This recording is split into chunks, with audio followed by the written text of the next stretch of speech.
રાજકોટમાં આઈટી વિભાગનું ઝવેરી પેઢીને ત્યાં સર્ચ ઓપરેશન, જેમાં પ્રયોશા જ્વેલર્સમાં આવકવેરા વિભાગ તપાસ હાથ ધરી રહ્યું છે. સોનાના દાગીનાનું વેચાણ અને વર્તમાન સ્ટોક અંગે ખાસ તપાસ. વિવિધ જ્વેલર્સ પાસે સ્ટોક અંગેની વિગતો પણ માંગવામાં આવી છે, જેમાં વેચાણ અને સ્ટોકના આંકડાઓના હિસાબની પણ ચકાસણી કરવામાં આવનાર છે.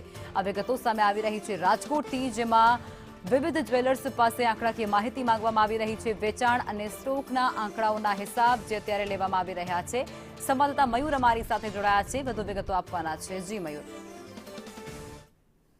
રાજ્યભરના જ્વેલર્સ છે તેમને આઈટી વિભાગ દ્વારા સ્ટોક અંગેની નોટિસ આપવામાં આવી હતી. 1 મહિના પહેલા નોટિસ આપ્યા બાદ આ પહેલું સર્ચ ઓપરેશન છે તે રાજકોટની અંદર હાથ ધરવામાં આવ્યું છે.